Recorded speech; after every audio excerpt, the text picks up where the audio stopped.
Muchas gracias. Bueno, creo que este bloque cambia un poco el enfoque o el tono de las presentaciones, o desde donde supongo que presentaremos, más desde lo construido, desde el espacio que habitamos. Y primero, no se puede entender la vivienda sin la ciudad sin la vivienda, y a su vez estos sin los y las que lo habitamos. Un poco mezclaré también las aportaciones de Jesús Leal, algunas de las cosas que tenía preparadas van por allí. Y bueno, planteo una serie de cuestiones, pero intentaré ceñirme realmente al tiempo, ¿no?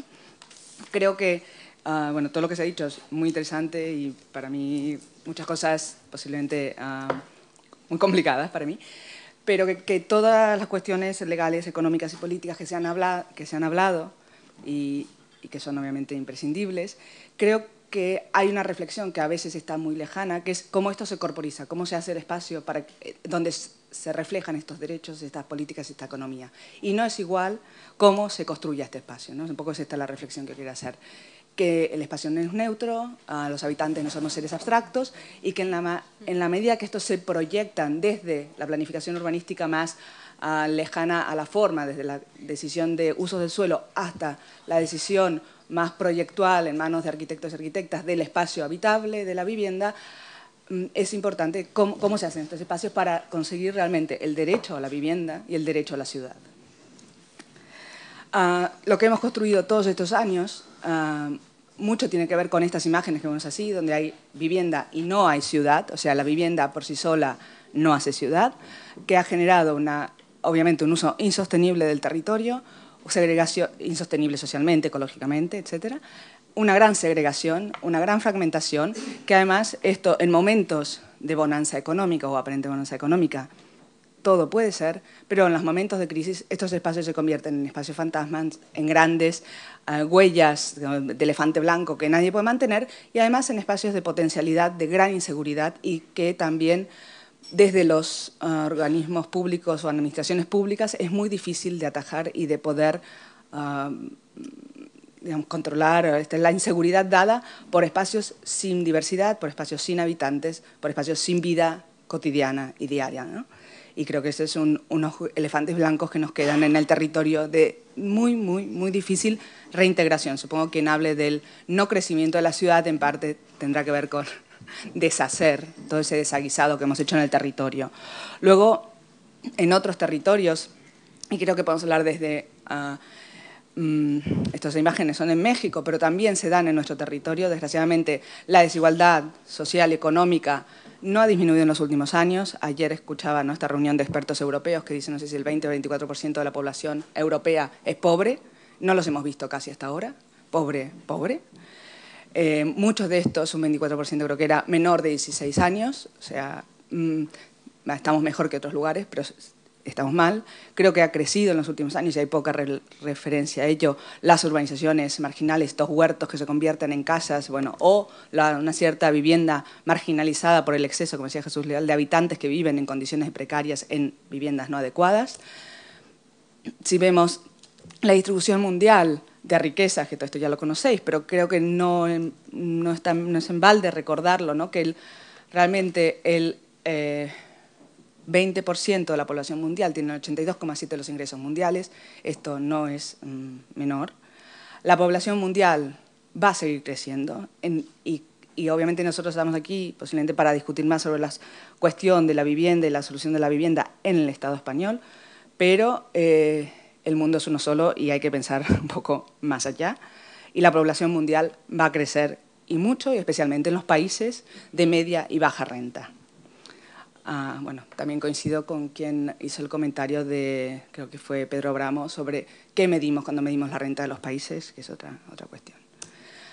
Si además miramos esta pobreza dentro de estas situaciones de desigualdades en el mundo y también en las sociedades privilegiadas como la nuestra, las mujeres se llevan la peor parte.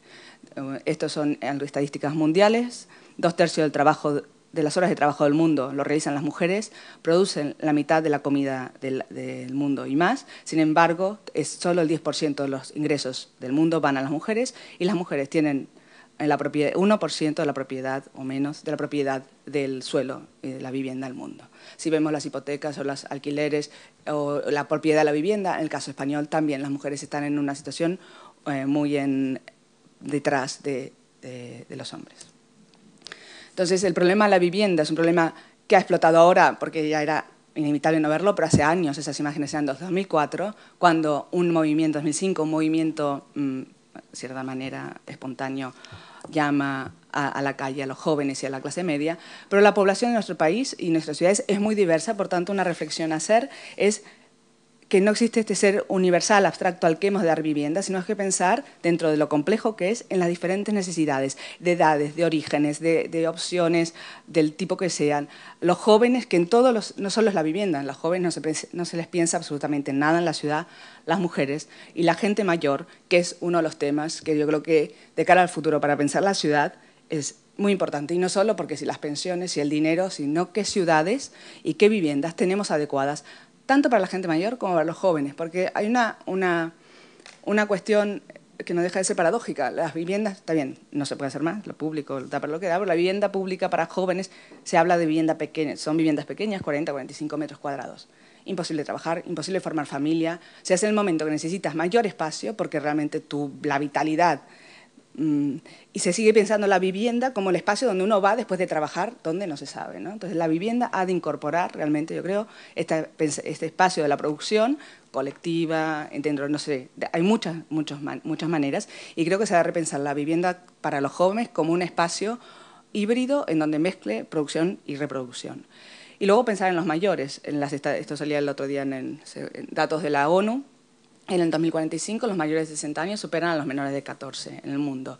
Y en los países más desarrollados, en el que se supone que estaría España, los mayores de 80 años serán un 29% de la población. Entonces, la cuarta edad tiene otras necesidades de todo tipo, cómo preparamos las ciudades, las distancias de las ciudades, que eso es un tema importantísimo en esta relación de derecho de la vivienda y de derecho de la ciudad, pensar estas redes de proximidad que hacen posible que en ese territorio metropolitano de competencias de la macroeconomía hay que pensar en esa microeconomía, en esas redes locales que funcionan en base a que son capaces de generar cohesión social, relaciones y proximidad y trabajos en proximidad.